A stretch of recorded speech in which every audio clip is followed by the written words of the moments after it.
Good morning, everyone. We're continuing with our How to Work with People, the Art of Supportive Leadership. Let's begin with a prayer.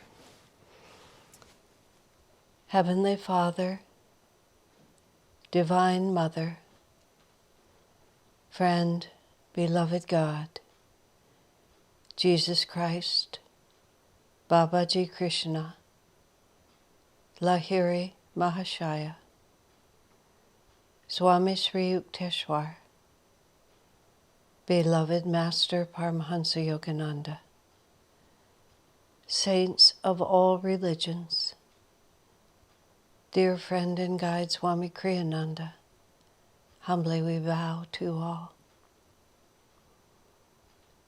Help us to feel your living presence within us, to hear your voice, to feel your divine call, that with every decision and every action, we can be guided by our own highest potential.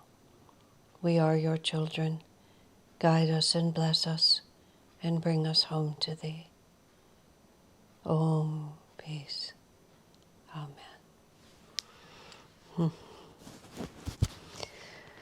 Okay, here we are. We're in chapter 10, which is called Giving Support. And Swami says, don't ask too much of people. Isn't it foolish to expect perfection?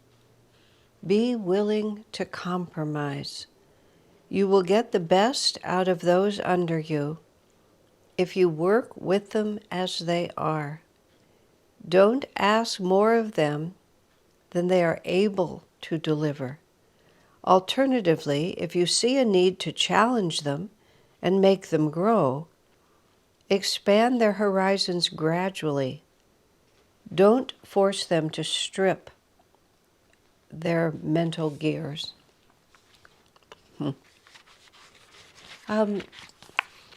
There's a conversation that Swamiji had with Jyotish and Davey, who are the two. Jyotish was Swamiji's spiritual successor, and he with his wife Davey are the worldwide directors of Ananda. And they've been with Swami Kriyananda since the mid-60s. Jyotish has been. Davey arrived at the end of that decade. But they've been more than 50 years of deep spiritual practice. There was someone, Swamiji passed a great deal of responsibility over to them while he was still living, partly to give himself the freedom to use the end of his life in a different way than just organizational matters, also to help make a smooth transition after his passing, which in fact Ananda has rolled on with scarcely a wobble, which is because of the extraordinarily fine way that Swamiji prepared the path. Later in this chapter he refers to that. But there was somebody who was in a position of responsibility and influence in the community and was not capable of doing that, carrying out those responsibilities as well as one might hope. And so Jyotish and Davey were talking to Swamiji about this man and this and that, and Swami said, I think he's doing very well. And of course, objectively, he wasn't doing very well. But Swami said, I think he's doing very well. Then he paused for just a second, considering who he is. In other words, you can look at a situation and you can say, this is the way the job really could be done by someone who was completely talented in all the right ways. And then you can also look at it to say that, well, we've given the responsibility to this person and given the entire karmic picture of who this person is, their talents, their shortcomings, their sincerity, their fears, all considered, how are they doing in the context of that person's actual capabilities? That's where Swami said, I think he's doing very well, considering who he is. You know, we all know what his shortcomings are. Now, in an ashram like Ananda, and it could be true in other circumstances, but it's particularly true in an ashram, you start with bringing people together because of their sincerity and their spiritual aspiration, and especially the way Swamiji has trained us very carefully in the building of Ananda. We don't use people. We don't say we need a printer, therefore you can join the ashram. It's more like someone who can run a printing press is what I meant by that, because that was a specific example that Swami talks about in the Path when he was running the monastery for Master. And Swami came to Master and said, "We have a new printer," meaning a new man to run the press. I know the word printer means something else, so I keep hearing that. We have a new man to run the printing press. And Master says, "Why do you talk to me like that? Tell me that he's a devotee. Tell me that he's sincere in his love for God. That's what matters to me. And then if he also knows how to run the printing press, well, that's lovely. But we don't accept him because he can give to us. We accept him because we think that spiritually this would be beneficial for him." So Ananda was very much like that. We couldn't advertise to the big world because we need a person with these particular talents. We're an ashram first. People with certain spiritual attitudes come, and then from the pool of devotees that live with us, we try to fulfill various positions. So sometimes a person is not ideally suited for the job they're given, but they need a job, they need an opportunity to grow, and here it is. So I think he's doing very well, considering who he is. The humor of that story came much later when Jyotish and Davey became somewhat insecure, apparently, and the responsibilities they were carrying out, and they went to Swamiji and asked him, "Please tell us frankly, how do you think we're doing?" Swami said, "I think you're doing very well." Then he smiled and said, "Considering who you are." So it goes all the way through. We can't be better than we are. And that is like, for a leader, you have to really get yourself deeply into that thought. And the Swamiji put it this way. He said, it's very tempting sometimes to think that, if you have a group of friends, if only this one had a little more of the quality that one has, and if only this one had a little more of this quality. And he said, if you start just going like that, as he put it also, if I expected perfection of my friends, he said, I would be a very lonely man. I would have very few. But we apply an unreasonable standard often. Our leaders, as a leader, we expect people to meet this certain standard. Now, it's a fine line, because sometimes people really need either, to be challenged, even to be reprimanded on occasion, although I would be very careful about that. Sometimes people need stern advice, a little strong medicine to get their energy going. But sometimes you also have to look just simply, what is this person capable of doing? Some people are talented writers, some are talented speakers, some have a gift for technology, others have a gift for organization. You have to see what a person actually can do. Ideally, and this comes actually in the next chapter of this book, you try to work with people's strengths. Try to give people work that they can succeed at doing.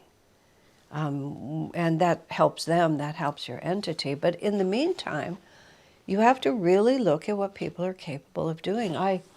In the very small context that I'm working now with, in the context of the community I live in, where I would say all of the administrative responsibility is out of my hands.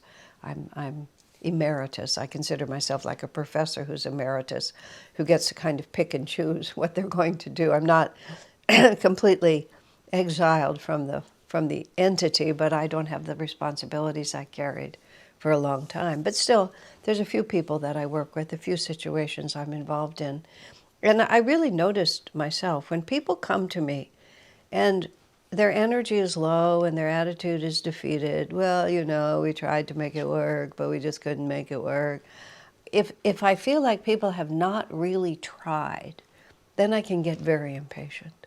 And impatience is not to my credit, but I can get very impatient, I remember a man was working for a time, and of course we're an entity also where we have a lot of volunteers, not just employees. So volunteers are a whole nother psychology. But he was working with, I think, the one aspect of it, and he excused a lot of really inexcusable errors on the basis of the fact, well, I'm working with a lot of volunteers. And I was not willing to accept that. I said, working with volunteers, that's the definition of the job you're doing. That's not an excuse for why the job doesn't get done well. That is the job. And it was sort of that kind of unwillingness to step in and really take responsibility and do the needful to make it successful that I felt impatient with. But when people come to me, and we've tried everything that there is to try, and the fates are against us.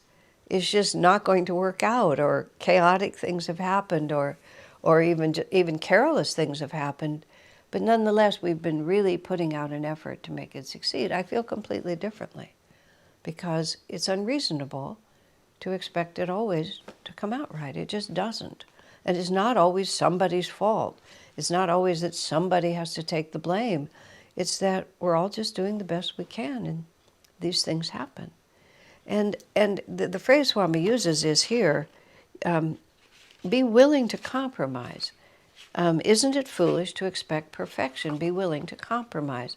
And by compromise, what Swami really means there is not to say, oh, second best is good enough, but to compromise with an unreasonable expectation, which is you may think that such and so can happen, but it's clearly not going to, because people are putting out their best effort, and this is their best effort. So you just have to compromise and say, if the energy is flowing well, if people are happy. So often when you're closely involved with something, and of course it depends on the nature of the enterprise.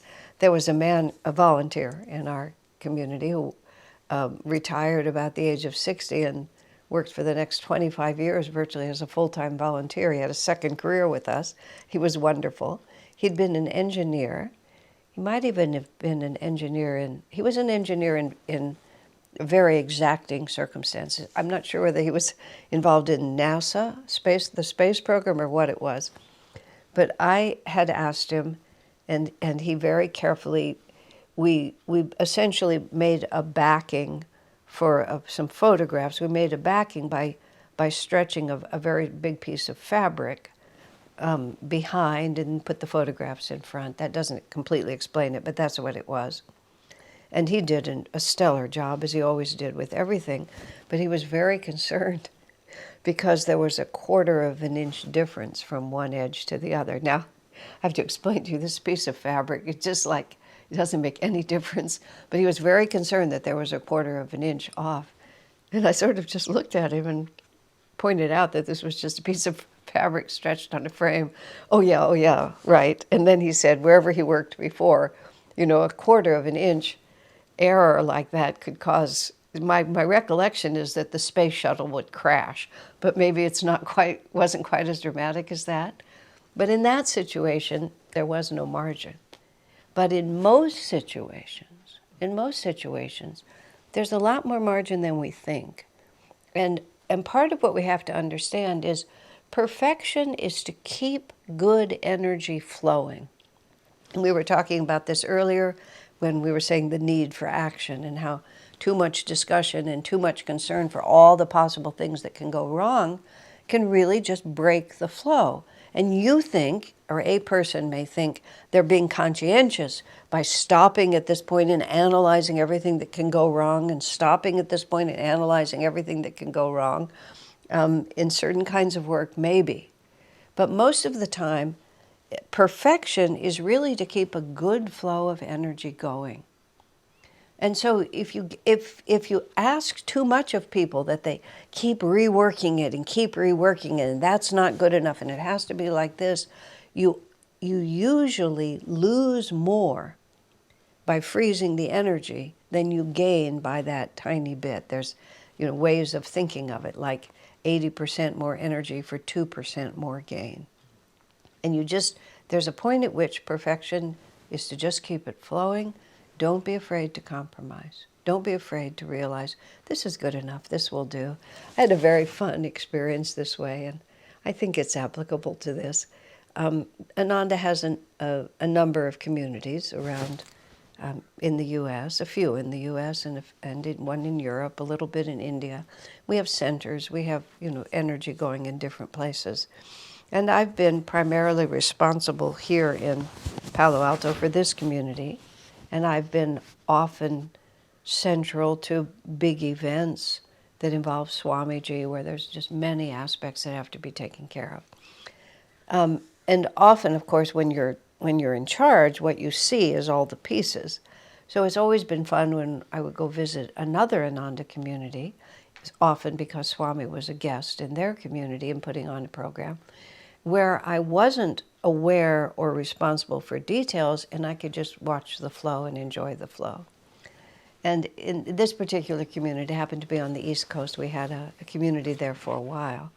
And when the whole program was being planned, it was 80-degree weather and bright sun. And it was reasonable to expect that weather would have continued.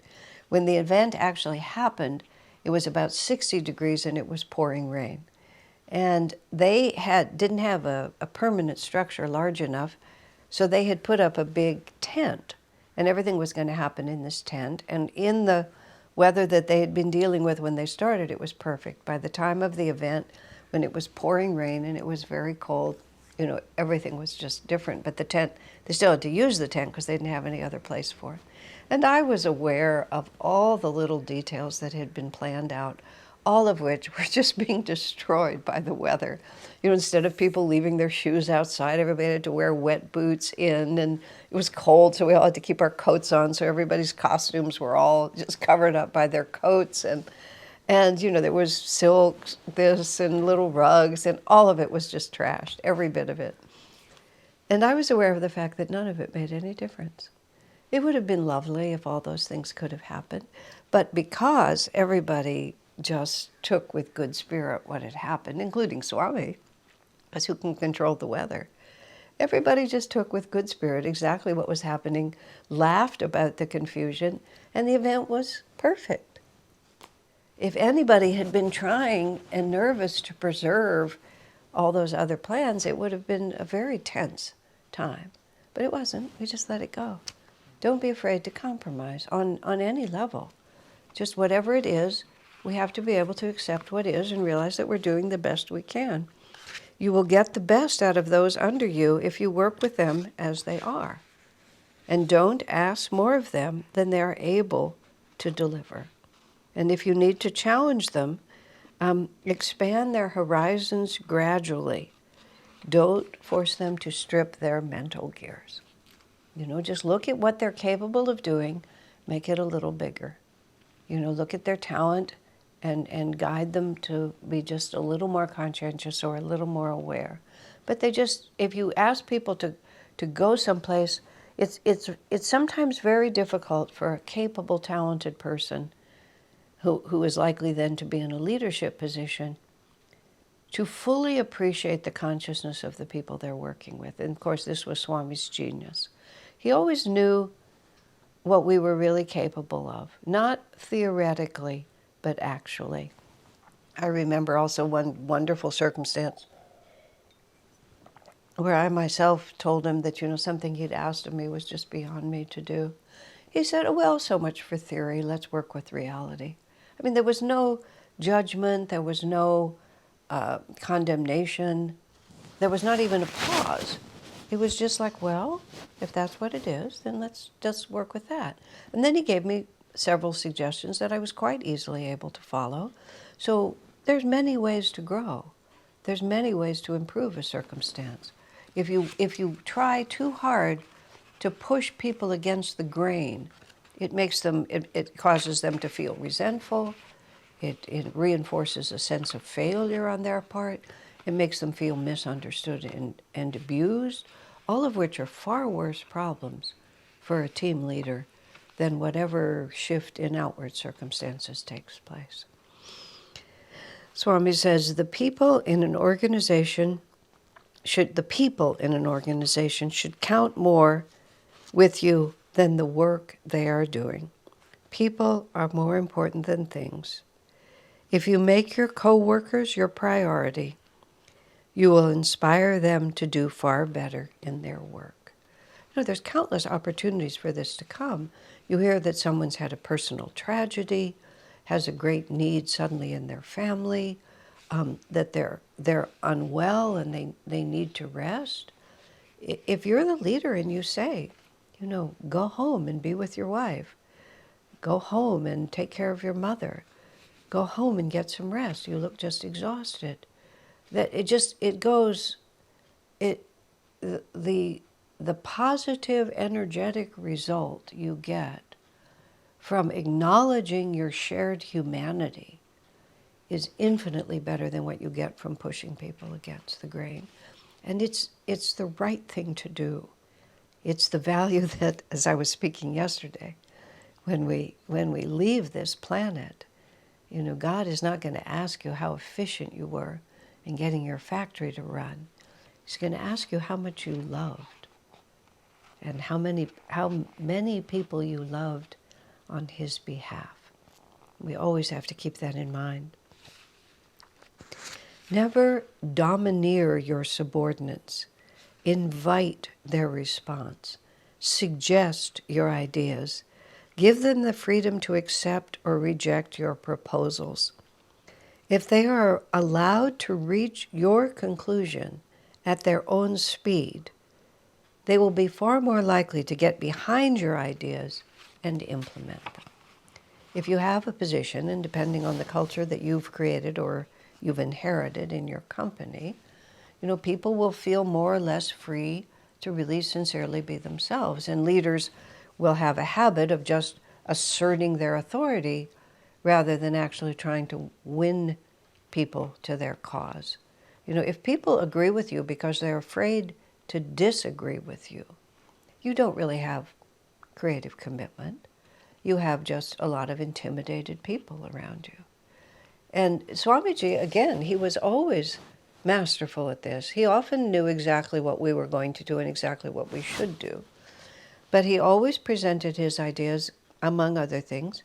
He would present them slowly. You know, this is, just even the speed of delivery. If an idea is clear to you in your head and you've already thought around all the implications of it, and you just present it with the energy of, I've thought this through and here's the end point that I've come to, maybe a little bit of lip service to how you got there, completely forgetting that the people you're talking to either may be being introduced for the first time, may not have your experience to see it as readily as you do, may actually have ideas of their own that are contrary to this one. It took me a while to understand because Swamiji's thought processes were quite nimble. But whenever he was introducing something to a group, everybody would sit really comfortably. I know people love these, quote, stand-up meetings. When I first heard about that, I thought, you know, I mean, I know I've been told, I had to ask, what is the purpose of a stand-up meeting? Well, it's so that things won't drag out too long. Well, maybe there's times when you really are just checking in with each other. But don't be in a hurry. When you're really trying to win people to something that's important, why would you want to be in a hurry? So Swami would always sit really comfortably. Oftentimes we'd serve tea, you know, and just become at ease with each other. Then he would introduce an idea, and he would introduce it from the beginning. And as I was starting to say, he would speak slowly. He wouldn't just rush through the ideas because, first of all, many people's minds work more methodically. Some of the most brilliant people work methodically. They don't rush. They take an idea, they consider it, they add another. Swami was always methodical. Excuse me. He was never in a hurry. So he would present ideas at the rhythm, I would say, not quite, but almost at the rhythm of the slowest person in the room. And he would just say this idea, then this one, then this one. He never brushed over. He never, what would you say, he didn't use shortcuts. So you followed him. You went all the way with him. And that, of course, made you relax. You didn't feel like you were being bullied into something. You didn't feel like you were being asked to accept it just because he said so. Domineering happens in lots of different ways. And one of the ways domineering happens is you don't explain yourself, or you don't explain yourself thoroughly. You think one gets impatient. But he would present things very slowly. He would put his whole idea in front of people, but the atmosphere would be one when he asked for input, it wasn't like the bulldozer had just run through and the flattened people were now being asked for input. You were sitting there, you had been thinking, you'd had time. Another of my friends whose thought rhythm is different than mine pointed out to me that in a group discussion, if it moves too fast, then only the people whose minds go really fast can participate. And you often lose good input from people whose just rhythm is a little bit slower. So that's why Swamiji, to my eye, would change his personal rhythm whenever he would present an idea. And in that way, then, when people finally got on board with him, which we almost always did, but our thoughts would change him. Swami said Master himself would often change his position when someone gave him information that he didn't have before. He didn't know of someone's personal situation, or he didn't know of a fact, or maybe circumstances had changed since the last time he was informed. Master would demonstrate also his willingness to cooperate just by listening attentively and not being afraid to say, oh, I wasn't aware of that. Well, that does change this over here, doesn't it? So that people didn't feel dominated, which is exactly what Swami is saying. Then if people are allowed to come to where you're standing by step at their own pace, then they'll feel like this is my idea too. Swami says, try never to impose your authority. See if you can't win people to your way of thinking instead. Sometimes there is a point where you have to say, well, I've heard all the input, and the decision is mine to make, so this is the decision I'm going to make. Sometimes there are times when you just have to say, I'm just going to take responsibility. I can see good arguments on both sides. I'm going to go this way with it. But Swami again says, see if you can win people to your way of thinking instead of just saying, I'm the one who gets to make the decision. And now he talks about this in the next chapter, so we'll come back to it. But you can't spend endless time trying to win everybody, solve everybody's doubts. That goes back to action also is required. But see how far you can get. Swamiji used to say to me, truth has its own power, Asha. It doesn't always need you to defend it. Because I didn't have the kind of patience that Swami did, and I would sometimes jump in when it wasn't really helpful for me to do that. But if we just put sweet reason in front of people and answer their valid objections with sweet reason, instead of just dismissing them as, what do you know? See how far you can get, is how Swami puts it. See if you can't win people. Sometimes you, as I said, you have to just stop the discussion and go forward. That's what we had in the last chapter. A corollary rule, and one which I personally consider fundamental, although I doubt you'll find it in any other book on leadership, is this: accept only as much authority as people are willing to give you. Even then, handle it sensitively as a gift. In other words, and again I saw this in Swami constantly, he never presumed his position. He was the head, he was the spiritual head of a religious organization in a context where the guru had absolute power. Never did I see Swami exercise it like that. He never came on as the great seer who knew what was true, even though most of the time he was the great seer and he did know what was true. But he knew that it was better for us if he responded respectfully to our free will. And this is how he put it: never accept more authority than people willingly give you. If the only claim to influence you have is this is my position, then from the point of view of a really healthy team, you've already lost. So this requires more exploring, and we'll talk about it next session. Bless you.